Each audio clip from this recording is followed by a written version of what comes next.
Okay, welcome back again to Math Explained. What the fraction? This is part 3. We're going to talk about multiplying and dividing. This should be a much shorter video than adding. Okay, so multiplying fractions is, in my opinion, the easiest of all the fraction operations. So with multiplying fractions, you're basically just going to multiply the top times the top and the bottom times the bottom. So say you have something like 2 over 5 times 9 over 11. Da, da, da. We get all wild and crazy there. So this is top times top over bottom times bottom. And that's all we're going to do. No craziness. I mean, we might have to simplify it. Depends on what our answer is. There we go. Okay, so we just go top times top. 2 times 9, which is 18, right? And then we have 5 times 11, which is 55. So our final answer is 18 over 55. So it's just straight up top times top, bottom times bottom. And then it changed this to a dot so it doesn't look like I added an X in there. There we go. Because you can have variables in there too. It doesn't really matter.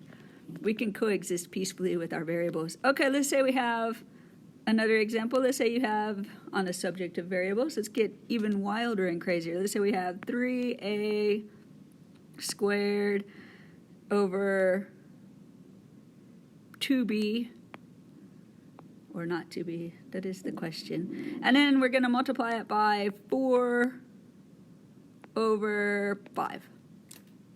Okay, so this one gets a little wilder and crazier because we're probably going to have to simplify. So top times top, we get 3 times 4 times a squared. We don't know what a squared is. We don't really care. We're just going to leave it there, right? 2 times 5 times b. So this is 12a squared over 10b. And then 10 and 12 are both even numbers, so we can actually simplify that. So if we simplify that down, so we divide each by 2. Shrink that so I can do this. Okay, so 12 divided by 2 is 6. 10 divided by 2 is 5. So I just divide by 2 to simplify. So then I end up with 6a squared over 5b. And I realize that 6 looks painfully like a b. Let me change this and make it look more like a 6. There we go. Da-da-da, 6a squared over 5b. So that's all there is to multiplying. It's just top times top, bottom times bottom. Now dividing gets a little bit trickier, but not by much. Dividing. So, okay, so let's say you have 1/2 divided by 1 over 4. Okay. Now I understand you want to turn off the video and probably throw your device, and yeah. But it's okay. It's okay that it's a fraction inside of a fraction, that we got a fraction in the bottom of a fraction. It's just not right, and it's against the laws of nature, but not really. Okay, so the basic thing with dividing is you're going to flip and multiply. So the kids in my class apparently learned it like keep, change, flip. Keep, change, flip. I always just like to say flip and multiply because it makes me sound like a hippie, right? Okay, so what we're going to do is if we do the keep, change, flip thing, we're going to keep the 1/2. We're going to change the multiplying to dividing, the dividing to multiplying. And then we're going to flip this one. So instead of being 1 over 4, it's 4 over 1. So now we just do it like a normal multiplication problem. We just do 1 times 4 is 4. 2 times 1 is 2. So I get 4 over 2, which simplifies down to a 2. Right? Because 4 divided by 2 is 2. So keep, change, flip. Let's do this again. Let's say we have 2 over 7 divided by 3 over, 11. That'll work. So I keep the top, 2 over 7. I change it to a multiply, and I flip this one. 11 over 3. Now I just have to multiply, so that's 22 over 21. Notice that this is an improper fraction. It's got a bigger number in the top than in the bottom.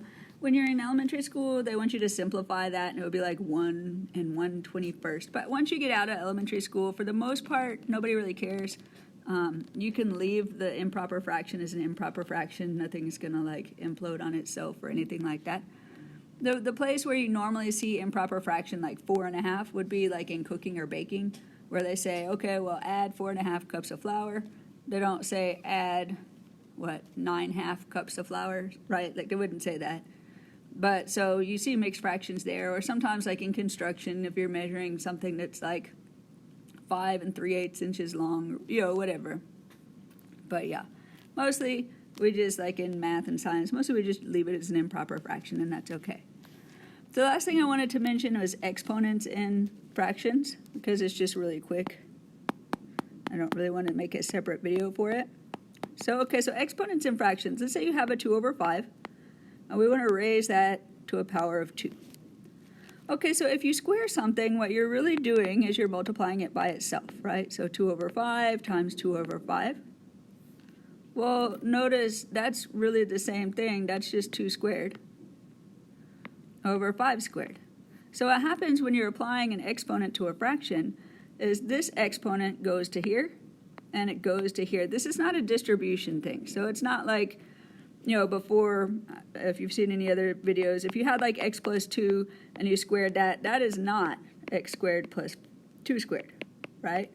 What it is x plus 2 times x plus 2, and you have to FOIL it out, right? First, outer, inner, last. So this would be x squared plus 4x. That looks like a y, but that's okay, plus 4. Not just x squared plus 2 squared. But this right here doesn't have any adding or subtracting. So if you're just multiplying or dividing in there, then it ends up, when you multiply it, it ends up just having the exponent applied. So this ends up being 4/25. So that's all you do.